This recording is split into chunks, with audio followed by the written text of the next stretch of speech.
that stage. Hi, Hi, how are you? I'm wonderful. How are you? I'm great. Are you great? I am. I was just looking in the mirror. I wasn't going to be cammed up because I have been in a campaign. I haven't done this since I worked for the union years ago. So, like, it's a lot of work when you're doing it the right way, when you're running a grassroots campaign, when you're actually trying to reach and touch the voters, where you're trying to make sure you're accessible to everybody. I'm also an empath, so I absorb energy, and I'm absorbing energy from conversations with like the rich and famous to help our community, and then like homeless families living in tents. So like it's just been a lot. Mhm. So today I felt it all. So I, Okay. I almost looked like it all, but I had to take a couple of seconds to pull it together. But anyway, it's the best that you're going to get today. You look fine to me. You look great. You look like the Jason Lee I see all the time. So you look great. But I think we should get started. You've already sort of started us off. You are running for city council for District 6 in Stockton, Yeah. right? Mhm. Let's start off with your motivation to run for city council. Please tell us. Okay. Well, first of all, I appreciate being able to have the opportunity to meet with you, and also I'll just say, because of the industry that I'm in, I always love speaking to people who look like me when they're telling my story, because I do believe that we tell our stories with a lot of responsibility. Yes. Well, let me first start saying that, everybody that's coming to know me in this realm now is probably starting their story with me at Hollywood Unlocked, because that's the most visible part of who I am right now. It is the most that people have seen about me, my shows, being on Wendy, being on Edition Nation, being on Wild 'N Out, all the different things I've done and accomplished over my career. Yeah. But that's because I'm a businessman. I'm an entrepreneur. That's the business that I built, because I understand, as you probably do, the importance of media and storytelling, the importance of being able to uh, control our narratives. And then in Hollywood Unlocked, when I had this, admiration for the celebrity world when I was a foster kid back in the day, I always wanted to be in that celebrity world. I just knew I couldn't dance. I knew I couldn't sing.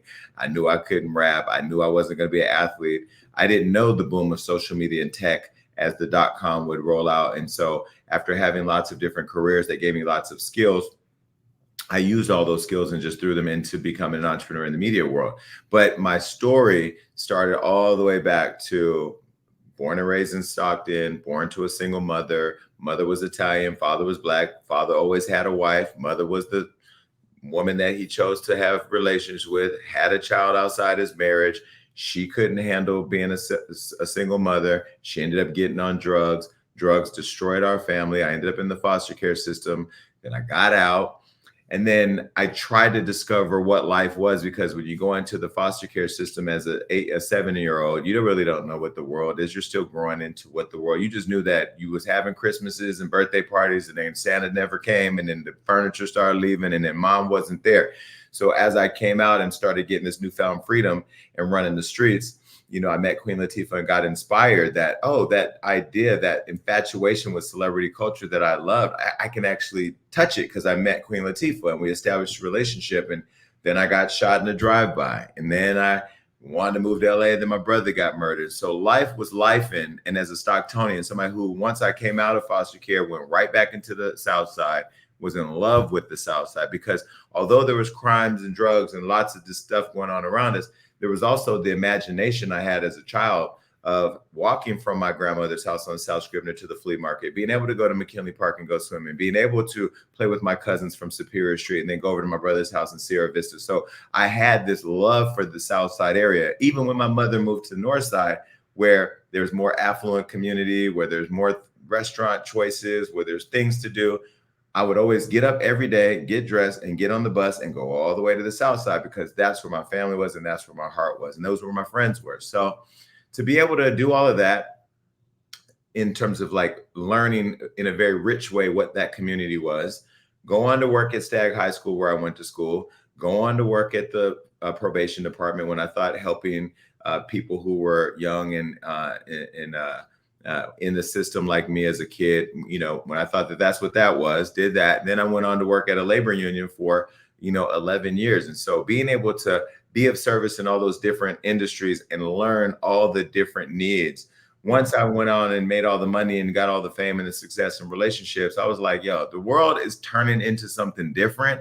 And so if people don't start stepping up, in particular, people that look like us, we're going to be in trouble. So after looking for people that I could get behind and finance their campaigns and really support and provide resource to, nobody wanted to do it. The apathy in Stockton of, oh, things are always this way, they're always going to be that way.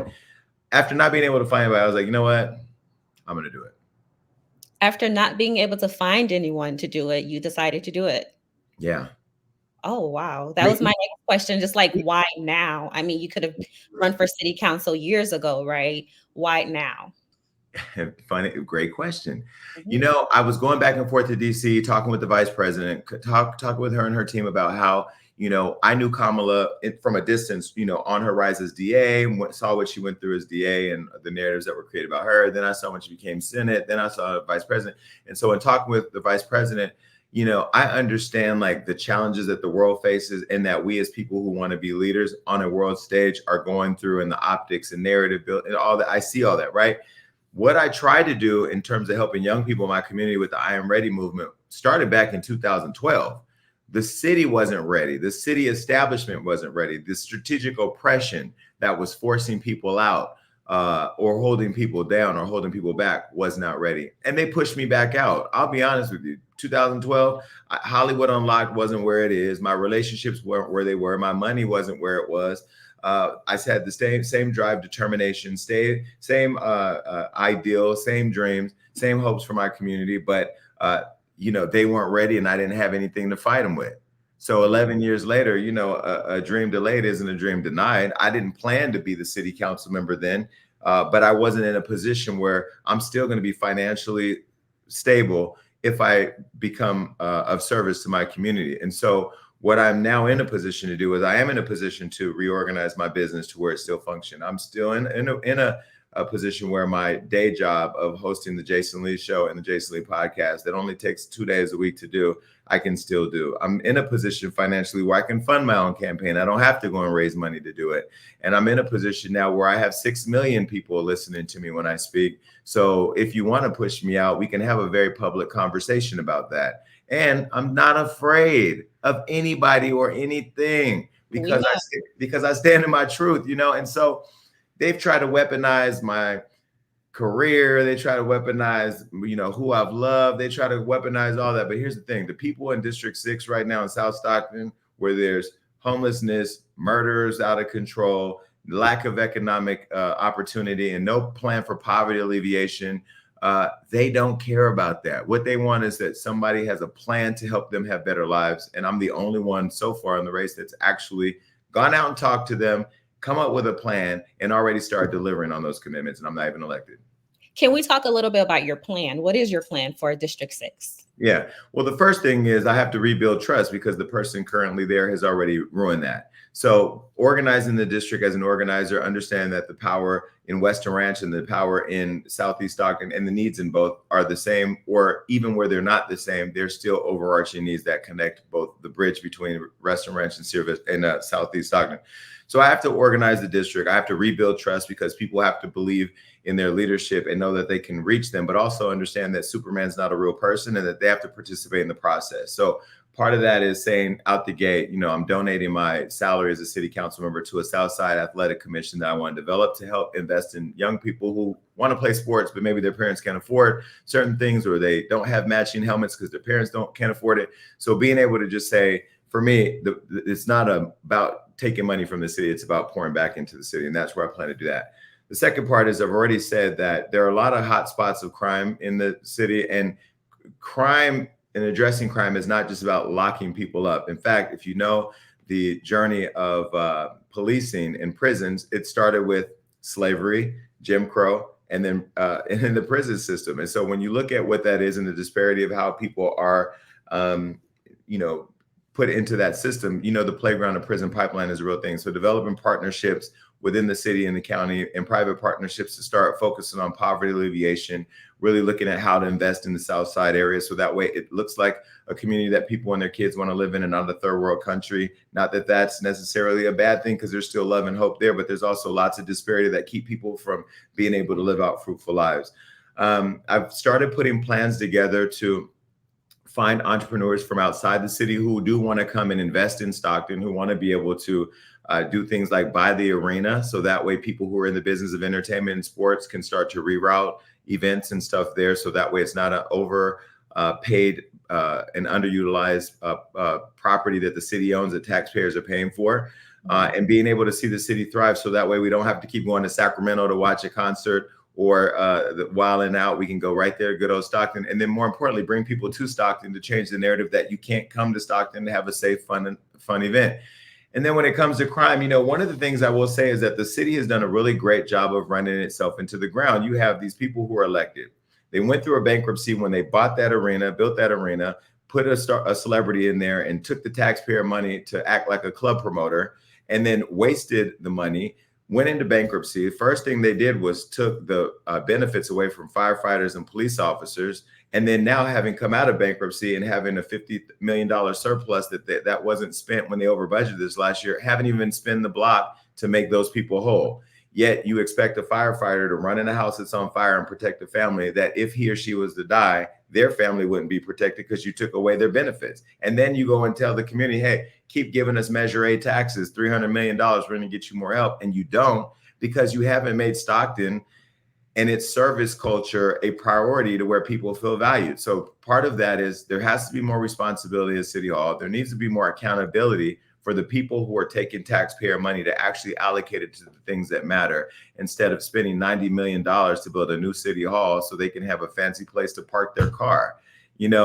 What's happening in Stockton, in my opinion, has been criminal. And if you go to the South Stockton area from Charter Way, which is now Martin Luther King Boulevard South, which is the district I'm running for, it is the most impoverished, most challenged part of the city.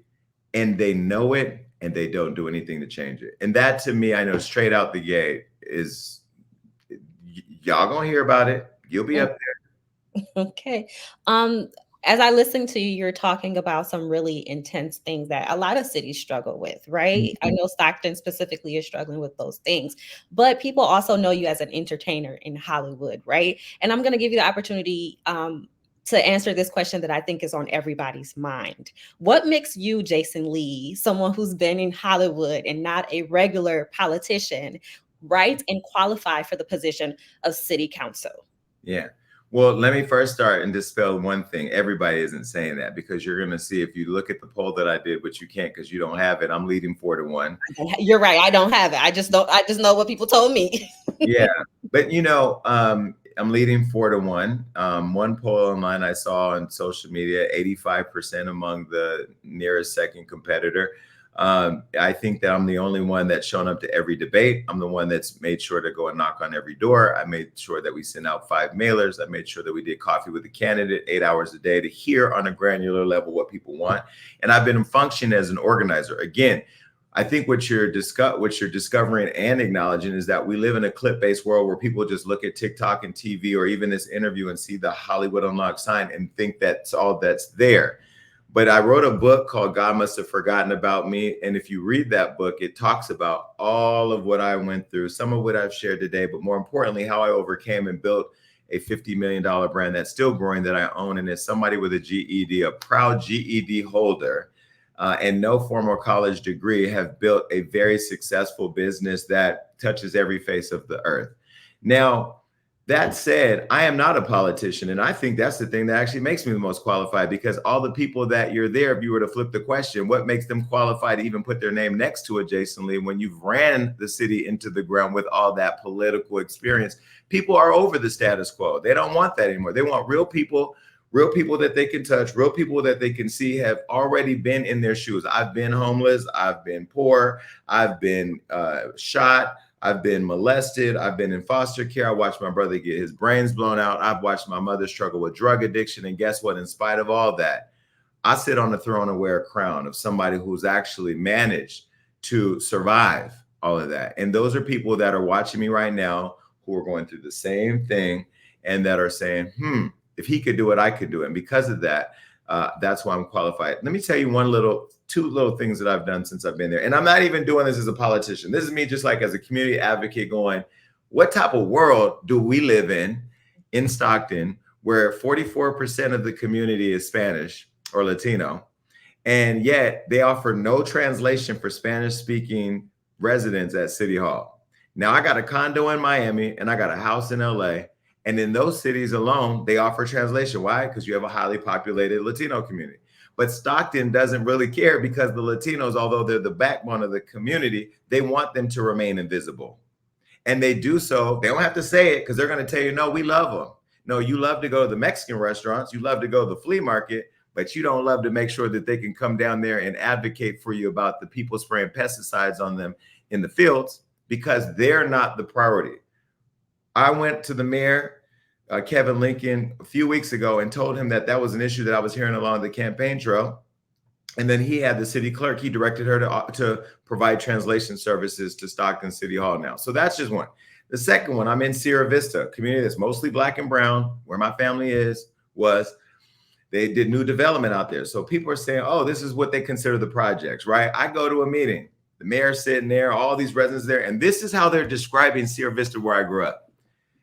We have concerns because you guys are just moving people in that we don't know. We used to know this community. It's just very different than it used to be. You got, folks out here that don't look like us just walking down with their dogs and plugging in their electric cars. And then we have a pool that only the kids who live in the new development can swim in, but the kids in the old development can't.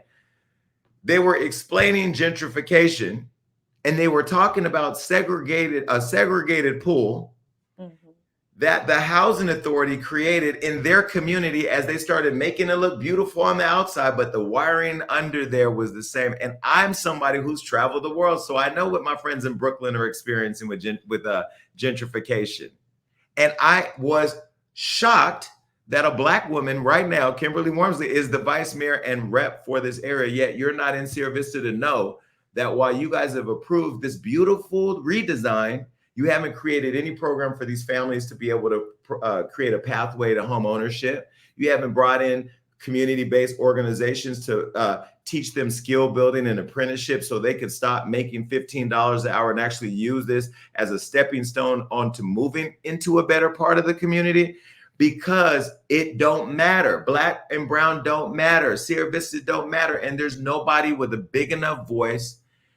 I've been working out and a big enough flex to come in and say what y'all not gonna do is segregate these people. And the little Black boy that live right there and the little Black girl that live right here, they should be able to swim in the same damn pool. So yesterday I spent an hour and a half on the phone with the housing authority saying, do you know who Marsha Fudge is? She's a Black woman who's the secretary of HUD. Now, please don't make me call Stephen, who's the assistant to the president for the White House, and ask Stephen to put me on a three-way text with Marsha to tell this Black woman that the white man from New York came down here and brought the Brooklyn way to Sierra Vista where I was raised. Fix it. Got an email, they're going to fix it. So here's the deal, right? Do I have all the titles and commendations of being a politician who used the backs of Blacks and Mexicans to get to the next step? Nah, don't need it. Am I somebody who's going to talk like this when he's sitting up there on the city council to make sure that Williamena got something creative and interesting to write about? Absolutely. And the people know what they're getting because I ran this whole campaign as me and saying, look, if I'm not good enough the way that I show up, get somebody else. Because I'm going to be okay. But I think the people, they can feel it. They feel the intensity. They know I'm ready. And so I'm hoping that the city is ready. And if they're not ready, I hope they have a seatbelt. What a quote. Okay. Thank you. I'm happy I gave you the opportunity to clear that up. A huge part of or at least a decent part of your campaign has a lot to do with the youth. I want to give you an opportunity to talk about the I Am Ready initiative and all the things that you're doing with that. And also answer the question as to why the youth is so important when it comes to these things. Okay. Love that. I was ready back in 2013 to help my community. At least I was in my mind. But then I read a book called How Helping Hurts, and learned that although I was ready in my mind, I wasn't ready with resources. I wasn't ready with the time and dedication to be able to plant that flag and make sure that that flag can't come out the ground when the wind blew too hard, right? So it took me 11 years to circle back and spin the block when I am ready. That's why I just opened an office in Stockton. So if you're ever there, pull up and I'll show you Hollywood Unlocked and Healthcare Unlocked office. I got a home there. I'm in LA now because I'm working, but I'll be back in Stockton tomorrow, where I'm spending most of my time now. And people can't believe it. You got all this money. You're hosting the red carpet, the Grammys. You're friends with Rihanna. You got a talk show, and you move back to Stockton because it's in their mind that they have to make it out. Well, you have to make it out of your situation, but you should always still, have an obligation to your community to do better. I Am Ready is something that that I created because I wanted young people to know that in order to make it whatever making it is, whether it's becoming a doctor, becoming a lawyer, becoming an educator, becoming a rapper, becoming an entrepreneur in tech or whatever, you need to be ready for that. You need to understand financial literacy so that way when all that money you want to make, you don't lose it, and how to invest it and how to handle it, right? I'm also showing people that you can have, and only as a prop because it's sitting here, you can have all the bling in the world, but you can take it off and still serve your community, because being cool or being civically engaged does not look one way anymore, right? It's all about the intentionality behind it all. And so I'm showing people that young people that being civically engaged, having leadership development, being able to take ownership in being an effective part of your community, and being able to be to get ready. That's what the I Am Ready was about. So our whole logic model is built on young people governing a nonprofit or a foundation that helps them and their peers to become ready, and built on an organizing model, by the way. And so I've taken them through a real experience of what civic engagement looks like. So when I got the kids out there knocking on doors or hanging door hangers, or, little Malcolm, my 6-year-old youth campaign manager who's doing videos, I'm showing them the process. And now they're saying, wait a minute, this person's the reason why my park ain't right. Wait, this is how you fix the pool? Wait, so we only have 30 police officers for the whole city of Stockton on a shift? Wow, wait, they're responsible for the potholes. Wait, all those loose dogs running around? Wait, that smoke coming out of that factory that don't have any environmental protections or money going back into our community. That's why I got that asthma pump. Oh, yeah. So I am ready. And now we're asking the community, are you?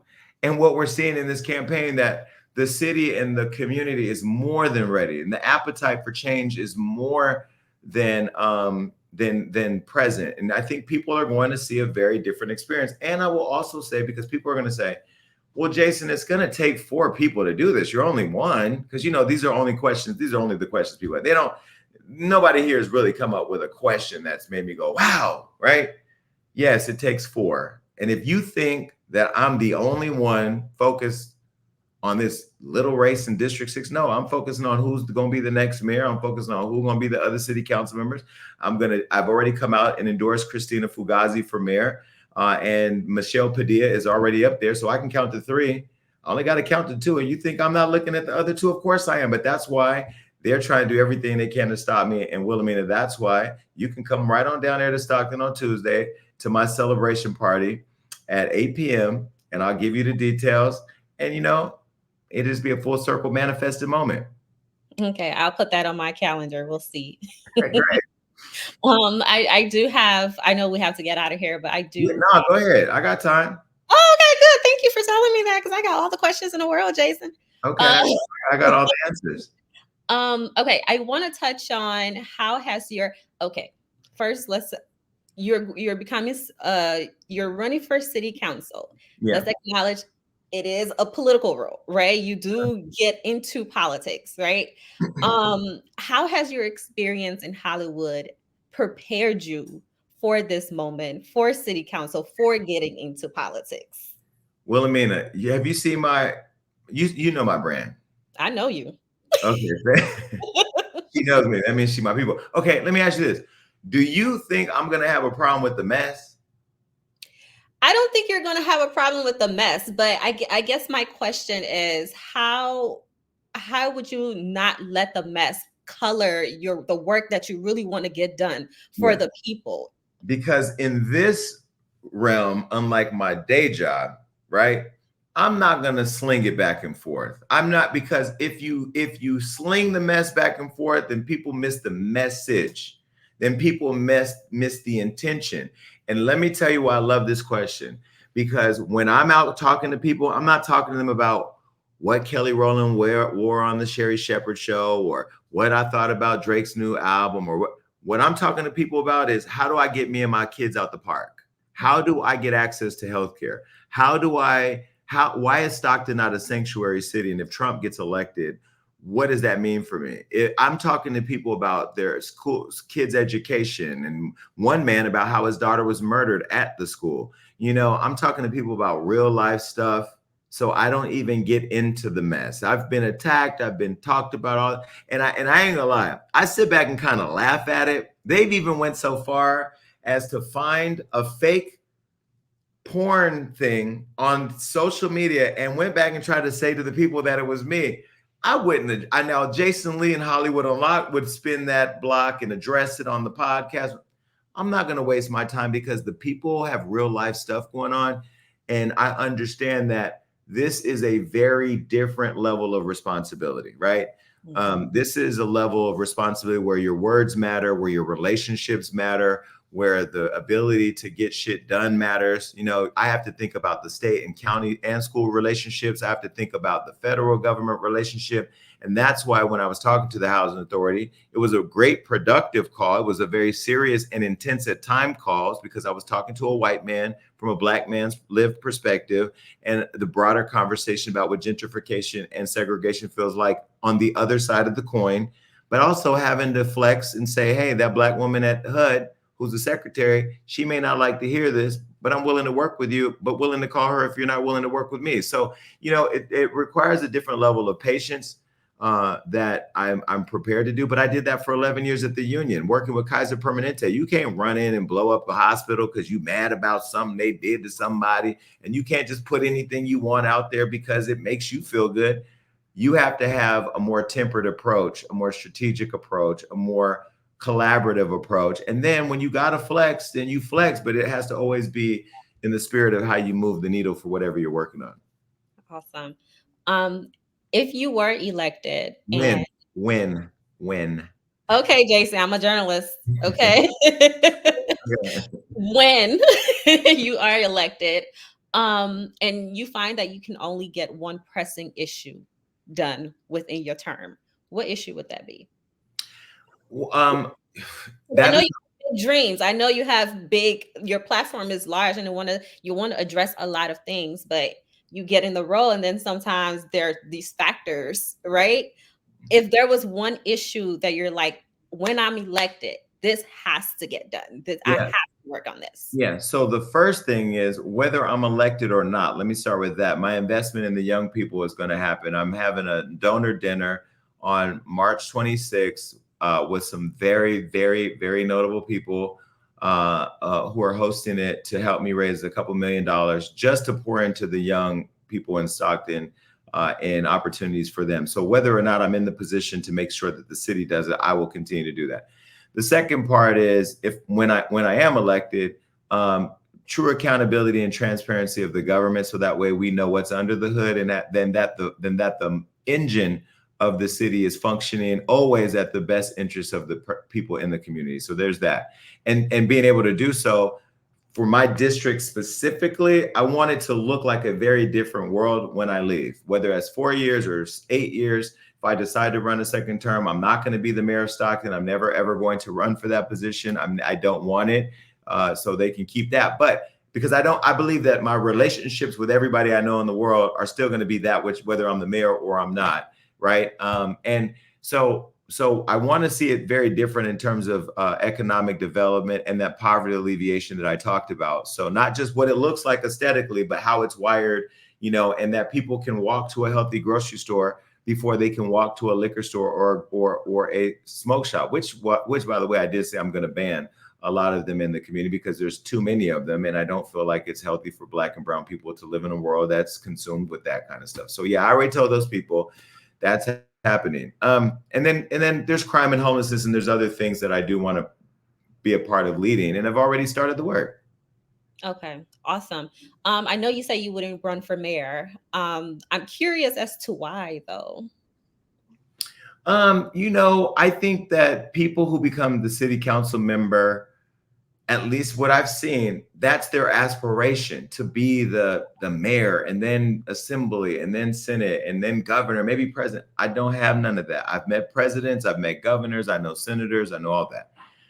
Leadership, my greatest position of leadership that actually has impact in the political realm, believe it or not, is Hollywood Unlocked, because it's a media platform, and everybody knows that when you read the press, you can like it or not like it, believe it or not believe it, but when you have the media, you do have the minds of the people. And Hollywood Unlocked has global influence and global impact when it comes to politics. That's why I've been at the White House several times. That's why people have invited me into their world as much as they have. But I feel like becoming the mayor is not a goal. That was not my goal when I ran. I have not spent one night thinking about it other than saying I don't want it. And I've made the commitment, and I'll make it again and stand on it. You will never see Mayor Jason Lee. Never. Because I don't want that. Okay. We have to, I'm gonna ask this question. It's a hypothetical, okay? Okay. If I lose, It's a hypothetical. Don't sit here and tell me when. okay. If if not elected, would you run again for city council? No. For what? Why? Why should I? Let me tell you what I said earlier, but I'll make sure to clarify why I don't believe it applies to this. When I said that an opportunity delayed is not an opportunity denied, right? As it related to investing in young people. Mhm. Um, when I wanted to invest in young people, then I was it was delayed. So my interest to help young people has always been there and will always be there because I was the young person that nobody invested in. And so I, continue to pursue that. And now I'm at a point in my life where God has blessed me abundantly to be able to do so. And I can do that without being a city council member. I can be the Hollywood Unlocked. I could be the Jason Lee show. I could be Jason Lee. I can be all that because I'm still going to be that anyway. And still help young people and make it a priority. And you don't have to be a city council member to be a leader.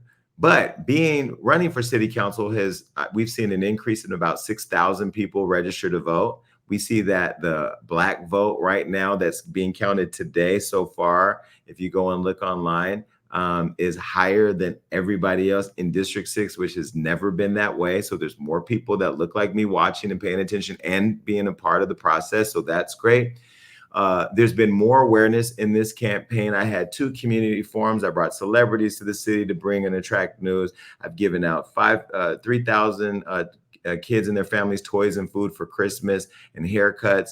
I've run a really good social media campaign. I got 1,000 signs, billboards, digital ads, text blasts, mailers. So now just the awareness and the awakening of participating in the political process is there so people know about it. And there'll be great photos from the campaign, should I lose, to be able to show this is what civic engagement looks like. So it's a great investment and a real tutorial for my young people. But if the city says that they're happy with the status quo, they love the fact that the life expectancy in this district is 10 years behind those on the north side because the air quality is so bad because they keep shoving these warehouses in their community with no environmental protections, or that they love the fact that they keep paying $300 million in taxes and it goes into a general piggy bank that the city manager decides how he wants to flip a coin and spend it. And if they're happy with the status of the lives of them and their children, and that there's only 30 police officers for the whole city on any given shift, and somebody can fly in, shoot it up, and fly right back and not be held accountable, or that young kid that was just found dead in a ditch because he was hit by a driver who didn't even stop to think about him being more than trash, and that although there's no police, you can still do sophisticated cameras in the city so you can catch those kind of things. If the city says that they're happy with that, and that there's more smoke shops and healthy food items, that they put in a McDonald's instead of a gym, and that homelessness is crazy, and that there's literally tents and fires burning right outside of City Hall, yet they keep telling they're going to come change your community. If they're happy with that, good luck. So your answer is, in short, the work continues whether you have the seat or not. with the young people. But The I the but work with the young people continues for you. correct. But the impact on getting homelessness under control, dealing with crime, I won't have the platform To or the do. position to do that, nor will I take the burden of people expecting me to continue to do that work. Okay, that's fair. That's fair. I think so. Don't you think so? I think so. I think so. I have one final question. Now, Jason, I got to ask you this. Sure. Okay. Well, you don't have to ask me, but you want to ask me. I got to ask you this. Okay. People Uh-huh. who rock with you will rock with you. People who like you will like you. They will vote for you, right? But you don't say some things. Okay, Jason. What would you say to those people who say, I only know this guy from this platform, and maybe he said something that I didn't quite rock with, right? Maybe I don't want him representing me. What would you say to people like that who might say that, but they also might need the things that you're bringing in? So what would you say to someone like that? There are a lot of people who are running for offices that are in office who have a bone. Everybody got a bone. Williamena, if I didn't like you and I wanted to know more about you, I'd go find your bone. Everybody got a bone. I ain't got no bone, JC. I'm an Oh, angel. let me tell you something. The only angel I know plays a harp in heaven, okay? But anyway, everybody has a bone. The greatest part of who I am is the transparency and visibility I've given people to have a front row to see all of my moments, to see all of my mess, to see all of my thoughts, to see all of my opinions. And guess what? In spite of all that, I've proven that with an imperfect life, I still have achieved the riches, the success, the fame, the notoriety, the access that everybody wants. And so I just had D.L. Hughley on my show the other day, and we were talking about cancel culture. And we were talking about the fact that, cancel culture is something that it rents space in the minds of people who typically don't look like us, because we know that those who don't look like us are afforded many more opportunities, no matter how many things that they've done wrong. And I feel like when it comes to me, I own when I do something wrong that I believe is wrong, but I also stand on what I believe, regardless of how it makes people feel. And I want to be very clear, because I have been asked that before. When I got into therapy with my therapist, it wasn't because somebody told me I had to get in, or it was court ordered, or I did something. Where I got to a point where I was making millions and millions of dollars and sitting in the room with anybody you can think about, and feeling the pressure of life and the pressure of what's more, and is there any more, or is this all it is, right? And then when I got into therapy, my therapist one day said, how is it with everything you've been through? You haven't killed yourself, gone to prison, or you're not hooked on drugs. And I laughed at him, because for me, those have never been an option, right? Not gonna die, not gonna kill myself, because I ain't giving up. Yeah. I'm not going to do drugs, because my mother did drugs and I saw what that did. And then when I started drinking too much, partying on that party train, I realized that drinking is also a drug if you don't manage it properly. So that's why I stopped drinking and been sober for over 6 months. I don't even go out and have a shot, right? And then when prison, I ain't going to prison, because the beds ain't comfortable in there. And honestly, I got too much work to do out here. So, but there are people that have been in prison that have gotten out, and people keep saying, why do you think people are going to see you deserve a new opportunity? We all are not the sum of one mistake. We're not the sum of a clip. We're not the sum of a story. We're not the sum of a viral moment. We as a culture need to understand that we should be afforded redemption, the opportunity to continue to be better every other day. And every little kid that looks like me, whether I'm elected or not, when he look or she look at me, I'm going to tell him, I don't care what nobody say about you. Your mama could tell you ain't going to be shit. Your daddy could tell you he ain't going to be shit. Your teacher could not spend time helping you add up 2 + 2. But guess what? At the end of the day, if you want to know what 2 + 2 equates to, and you work hard enough and you go find the answer, you're going to know that it's 4. And ultimately, you get to be the own determination of your destination, okay? Because that is what it is. Now, I always say at the end of everything, I say, I am ready, are you? So I'm ready to be the city council member. Williamena, are you ready for me to be? You can't say it because you got to be objective, but you'll see. And also, I'm not in Stockton, but thank you so much. It's been great getting to know you and your platform, and I really hope people who watch this get to know a little bit more about what you stand for. So, do you want to remind everyone about anything? March 5th. Listen, most people would say, vote for me, blah, blah, blah. I would like you to vote for me, but I'm not going to do that. Just vote, especially if you're female in this country. It's in this city specifically female. If you're a person of color, if you're LGBTQ plus, if you're somebody who wants to be an entrepreneur, or you want to be able to travel the world and have the world respect the United States of America, your city, whatever, pull up and get registered to vote, and then vote. That's it. Awesome. Voting is Tuesday, March 5th. Yes, of Thank you so much, Jason. course. Thank you.